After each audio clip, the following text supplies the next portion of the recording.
जय हिंद साथियों। स्वागत है आप सभी का एक बार फिर से आपके अपने YouTube चैनल पे। आज की डेट में हम हल करने वाले हैं ITI first year electrician trade का नियमित क्वेश्चन बैंक, जो कि इसमें मैंने यहाँ पे 10 क्वेश्चन कवर किया है जो परीक्षा के लिए काफ़ी इम्पोर्टेंट है। तो चलिए आज का क्वेश्चन शुरू करते हैं। पहला क्वेश्चन आप सभी के सामने है, जिसमें पूछा जा रहा है कि कौन सी युक्ति धूप को विद्युत ऊर्जा में बदलती है। यहाँ पर ए ऑप्शन आपको देखने को मिलता है फोटोवोल्टेइक सेल, जो कि ये आपका ए ऑप्शन बिल्कुल सही है, क्योंकि यही आपका है। मतलब कि फोटोवोल्टेइक जो सेल है ये सूर्य के प्रकाश को सीधे विद्युत ऊर्जा में बदलता है। तो हम यहाँ पे ए ऑप्शन करेक्ट आंसर मारेंगे। और यहाँ पे बी ऑप्शन देंगे लिक्विड क्रिस्टल डायोड। तो आपको बता दें, एक तरह से देखा जाए तो ये डिस्प्ले डिवाइस के अंतर्गत जाना जाता है, ऊर्जा से इसका कोई भी संबंध नहीं है। तो ये आपका बी ऑप्शन गलत है। और सी ऑप्शन दिया गया लाइट इमिटिंग डायोड। तो लाइट इमिटिंग डायोड जो है ये साथियों विद्युत ऊर्जा को प्रकाश में बदलता है। तो इसका भी यहाँ पे जो है ये विद्युत ऊर्जा से कोई भी संबंध नहीं है। मतलब कि विद्युत ऊर्जा में ये बदलता नहीं है, बल्कि ये विद्युत ऊर्जा को प्रकाश में बदलता है। तो ये हमारा क्वेश्चन के अनुसार गलत है। और यहाँ पे आपको डी ऑप्शन देखने को मिलता है लाइट डिपेंडेंट रजिस्टर, अर्थात जिसको हम शॉर्टकट में LDR बोलते हैं। तो ये प्रकाश के अनुसार इसका प्रतिरोध बदलता है, विद्युत से इसका कोई भी यहाँ पे लेना देना नहीं है। तो हम यहाँ पे डी ऑप्शन को गलत मारेंगे। सही ऑप्शन हमारा होगा option number A, photovoltaic cell. आगे देखते हैं अगले सवाल को। अगले सवाल में यहाँ पे पूछा जा रहा है कि द्वितीयक सेल किस नियम से कार्य करते हैं। मतलब कि ये जो कार्य करते हैं वो किस नियम से होता है। जैसे कि ए ऑप्शन दिया गया लेंज का नियम। तो लेंज का नियम हमारा गलत हो जाएगा, क्योंकि जब विद्युत चुम्बकीय प्रेरण की बात की जाती है तो विद्युत चुम्बकीय प्रेरण में जब उत्पन्न करंट होता है तो ये उसका दिशा बताता है लेंज का नियम। द्वितीयक सेल से इसका कोई भी संबंध नहीं है। तो हमारा ए ऑप्शन गलत है। और बी ऑप्शन दिया गया जूल का नियम। तो ये आपका उष्मा उत्पत्ति से संबंधित रखता है नियम, बैटरी से इसका कोई भी लेना देना नहीं है। तो ये भी हमारा गलत हो जाता है। और सी ऑप्शन देंगे फैराडे के विद्युत अपघटन का नियम। तो ये हमारा बिल्कुल सही है, क्योंकि द्वितीयक सेल में जो इलेक्ट्रोलिसिस होता है, जो इलेक्ट्रोलिसिस प्रक्रिया आपको देखने को मिलती है, मतलब कि चार्जिंग डिस्चार्जिंग जो आपकी प्रक्रिया देखने को मिलती है, ये आपका आधारित होता है फैराडे के विद्युत अपघटन के नियम से। और यही क्वेश्चन में हमसे पूछा जा रहा है। तो हम यहाँ पे सी ऑप्शन क्वेश्चन के अनुसार सही मारेंगे। और डी ऑप्शन देखने को मिल रहा है फैराडे के विद्युत चुंबकीय प्रेरण नियम। तो ये हमारा गलत हो जाता है। गलत साथियों हम इसलिए मारेंगे क्योंकि ये जो नियम है, जैसे कि जो जनरेटर का नियम हो गया, जो ट्रांसफार्मर का जो नियम है उसमें ये प्रयोग किया जाता है, बैटरियों में इसका नियम प्रयोग नहीं किया जाता है। तो हम यहाँ पे गलत मारेंगे। सही ऑप्शन हमारा केवल होगा ऑप्शन नंबर सी, बिल्कुल करेक्ट आंसर। यदि आपको जानकारी पसंद आ रही होगी साथियों, तो इस वीडियो पर लाइक कीजिएगा, और इस वीडियो के नीचे आपको एक बटन दिख रहा होगा सब्सक्राइब वाला, उसे जरूर दबाइएगा। आगे देखते हैं। अगले सवाल में पूछा जा रहा है कि विद्युत अपघट्य के दौरान एकत्र द्रव्यमान की गणना करने का सूत्र क्या है। जैसे कि यहाँ पर ए ऑप्शन दिया गया M बराबर ITGM। तो ये तो साथियों जो आपका पहला ही सूत्र है ये गलत है, क्योंकि अभी ये अधूरा सूत्र है, इसमें जेड की कोई भी बात ही नहीं किया गया है। तो ये हमारा पहला ही गलत है। और यहाँ पे आपको बी ऑप्शन देखने को मिलता है M बराबर ZIT। तो ये हमारा बिल्कुल सही हो जाता है। सही इसलिए यहाँ पे कहेंगे कि जो ये फैराडे का पहला नियम है उसी का सूत्र है, और इसमें आपसे उसी का पूछा जा रहा है कि विद्युत अपघट्य के दौरान एकत्र द्रव्यमान की गणना करने का सूत्र क्या है। तो M बराबर ZIT होता है, और यहाँ पे हमें बी ऑप्शन में देखने को मिल रहा है। तो बी ऑप्शन हमारा करेक्ट आंसर हो जाएगा। क्लियर है, बी ऑप्शन हमारा करेक्ट आंसर हो जाएगा। आगे देखते हैं अगले सवाल को। अगले सवाल में पूछा जा रहा है कि बैटरी की क्षमता कैसे बताई जाती है। मतलब कि ये किस में बताई जाती है, बोल्ट में बताई जाती है, जो कि ये आपका बोल्ट तो बिल्कुल गलत हो जाएगा, क्योंकि जब बोल्ट की बात आती है तो ये बैटरी के दबाव को दर्शाता है, न कि उसकी क्षमता को दर्शाता है। तो इसमें यहाँ पे क्षमता हमको यहाँ पे जानना है, क्योंकि क्वेश्चन में पूछा जा रहा है कि बैटरी की क्षमता कैसे बताई जाती है, तो बोल्ट में नहीं बताई जाती है। ये ध्यान रखिएगा, हमेशा बोल्ट में जो बताया जाता है वो जो बताया जाता है दबाव के बारे में बताया जाता है, बैटरी का दबाव कितना है उसको ये बोल्ट दर्शाता है। तो इसी कारण हम यहाँ पे ए ऑप्शन गलत मारेंगे। और बी ऑप्शन दिया गया है वाट, तो ये भी आपका बिल्कुल गलत है, क्योंकि आप सभी को मालूम है जो विद्युत शक्ति का मात्रक होता है वो वाट होता है। तो बैटरी की स्टोरेज क्षमता को ये कभी नहीं दर्शाएगा, इसी कारण हम यहाँ पे बी ऑप्शन गलत मारेंगे। और सी ऑप्शन दिया गया वोल्ट एम्पियर, तो ये आपका साथियों बिल्कुल यहाँ पे गलत हो जाएगा, ये भी हम गलत मारेंगे, क्योंकि जब प्रभावी शक्ति की बात आती है तो प्रभावी शक्ति का जो मात्रक होता है वो वोल्ट एम्पियर होता है, इसका भी बैटरी से कोई भी संबंध नहीं होता है, तो इसको भी हम यहाँ पे गलत मारेंगे। और डी ऑप्शन दिया गया एम्पियर घंटा, तो ये आपका बिल्कुल सही है, क्योंकि बैटरी द्वारा जो एक निश्चित समय में जो प्रवाहित होती है उसमें यहाँ पे धारा, उसको जानने के लिए ये आपका दर्शाया जाता है एम्पियर घंटा में, जो कि इसका क्षमता और मात्रक को यहाँ पर जाना जाता है इसके द्वारा। तो एम्पियर घंटा हमारा क्वेश्चन के अनुसार करेक्ट आंसर हो जाएगा, डी ऑप्शन हम करेक्ट आंसर मारेंगे। आगे बढ़ते हैं, अगले सवाल को देखिए। आगे सवाल में क्या पूछा जा रहा है, तो यहाँ पे साथियों पूछा जा रहा है कि उस दोष का नाम बताइए जिस कारण से द्वितीयक सेल में प्लेटें मुड़ जाती है। मतलब ये बकलिंग दोष के बारे में पूछा जा रहा है, क्योंकि इस क्वेश्चन को मैं कई बार रिपीट करा चुका हूँ, मुझे ख्याल है। और ध्यान रखिएगा, जब भी द्वितीयक सेल में ज़्यादा हीटिंग होती है, या आप उसे अधिक चार्ज कर देते हैं, या आप अधिक डिस्चार्ज कर देते हैं, मतलब कि डिस्चार्ज है उस अवस्था में भी आप उसको काम में ले रहे हैं, जब एकदम बैटरी जैसे कहा जाता है बैठ जाती है, तो उस अवस्था में आप ले जाते हैं, तो उस समय आपको देखने को मिलता है कि इसकी जो प्लेटें हो जाती है वो मुड़ जाती है, या इसको हम कह सकते हैं कि टेढ़ी मेढ़ी हो जाती है। तो उसी दोष को बोला जाता है बकलिंग दोष, और इसी को यहाँ पे कहा जा रहा है कि सेल की प्लेटें मुड़ जाती है। तो जो सेल की प्लेटें मुड़ जाती है उसको हम बोलते हैं बकलिंग, जो कि बकलिंग दोष बोला जाता है। केवल यहाँ पे बकलिंग लिखा गया है, लेकिन इसको हम बकलिंग दोष बोलते हैं। तो ये हमारा ए ऑप्शन सही हो जाएगा।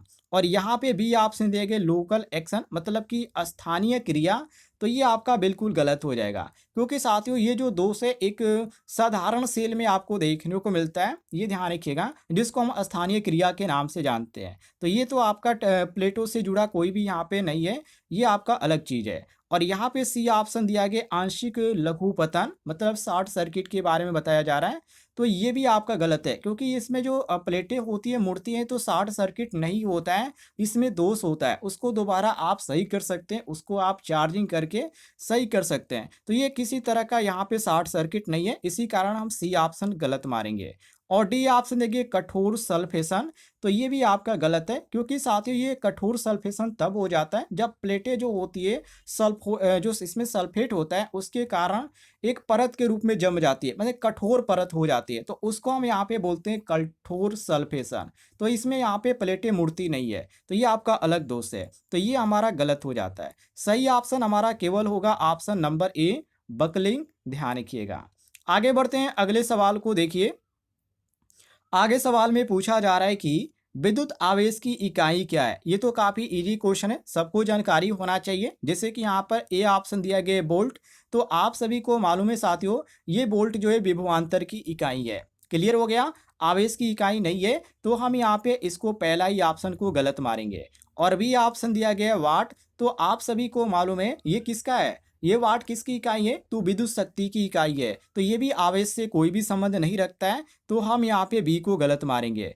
और सी ऑप्शन दिया गया एम्पियर, तो यहाँ पे साथियों ये भी आपका गलत हो जाएगा, क्योंकि विद्युत धारा की जो इकाई होती है वो एम्पियर होती है। ये आवेश के प्रवाह को दर्शाती है, लेकिन आवेश को नहीं दर्शाती है, ये ध्यान रखिएगा। तो ये हम यहाँ पे इसको भी गलत मारेंगे। और यहाँ पे डी ऑप्शन दिया गया कुलाम, तो ये आपका बिल्कुल सही है, क्योंकि यहाँ पे एक कुलाम बराबर होता है 1 एम्पियर गुणे 1 सेकेंड। तो विद्युत आवेश की ये इकाई होती है, जो कि एसआई इकाई होती है, इसको आप ध्यान रखिएगा। ये बहुत ही सिंपल क्वेश्चन है, लेकिन ये आपको ऐसा क्वेश्चन परीक्षा में जरूर देखने को मिलता है, तो हम यहाँ पे डी ऑप्शन करेक्ट आंसर मारेंगे। आगे देखते हैं अगले सवाल को। अगले सवाल में पूछा जा रहा है कि लिथियम सेल का निर्गत वोल्टेज कितना होता है। ये तो यहाँ पे जानने वाली बात है। अब यहाँ पर देखिए, जैसे कि यहाँ पर 1.2 वोल्ट दिया गया है, तो 1.2 वोल्ट होता है, ये देखा जाए तो इसमें निकल कैडमियम और जो निकल मेटल होता है हाइड्रोक्साइड, वो आपको देखने को मिलता है एक सामान्य वोल्टेज तक ये होता है, लेकिन लिथियम इसमें नहीं होता है। और क्वेश्चन में हमसे लिथियम के बारे में बात किया जा रहा है, तो ये आपका पहला ही ऑप्शन गलत है। और इसमें जो आपको सही ऑप्शन देखने को मिलेगा वो आपका ऑप्शन नंबर डी होगा, क्योंकि लिथियम सेल का जो आउटपुट वोल्टेज होता है वो 2.5 वोल्ट से 3.7 वोल्ट तक होता है। लेकिन कभी कभी यहाँ पर आपको एक चीज़ और भी देखने को मिल जाती है कि जो लिथियम का प्राथमिक सेल होता है वो 3 वोल्ट तक होता है, ये ध्यान रखिएगा। तो ये हमारा जब पूछा जाए आपसे कि लिथियम सेल का निर्गत वोल्टेज कितना होता है, मतलब निर्गत का मतलब आउटपुट वोल्टेज कितना होता है, तो 2.5 से 3.7 तक होता है, ये ध्यान रखिएगा।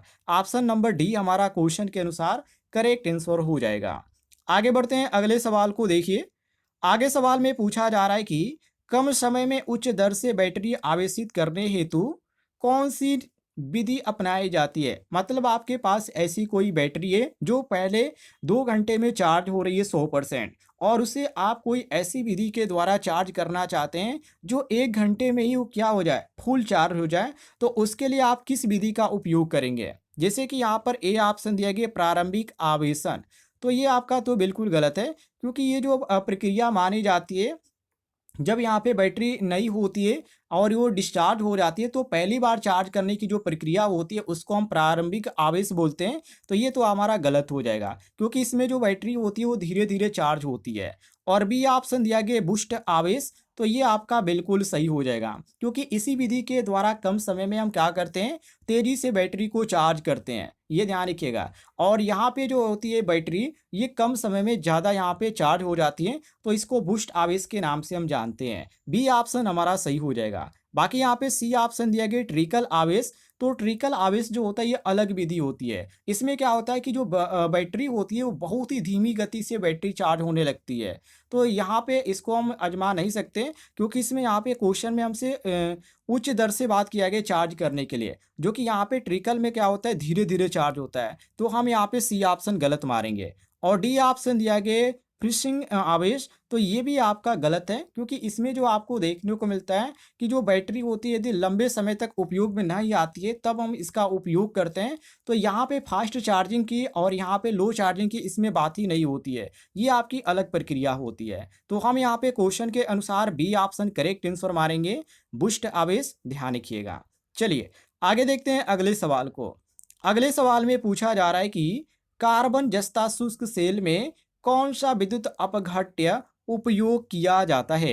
ए ऑप्शन दिया गया है तनु सल्फ्यूरिक अम्ल, तो यहाँ पे आपको जो तनु सल्फ्यूरिक अम्ल देखने को मिलता है ये आपका पहला ही ऑप्शन गलत हो जाएगा, क्योंकि यहाँ पे आपको जैसे कि यहाँ पे तनु सल्फ्यूरिक अम्ल की बात किया गया है, तो यहाँ पे आपको लीड एसिड बैटरी में उपयोग होता हुआ ये देखने को मिलता है। लेकिन कार्बन जो जस्ता होता है इस सेल में आपको बिल्कुल भी ये देखने को नहीं मिलेगा। और क्वेश्चन में हमसे कार्बन जस्ता शुल्क के बारे में बात पूछा जा रहा है कि कार्बन जस्ता शुष्क सेल में कौन सा विद्युत अपघट्य उपयोग किया जाता है, और यहाँ पे तनु सल्फ्यूरिक अम्ल दिया गया है, जो कि ये बिल्कुल गलत है, ध्यान रखिएगा।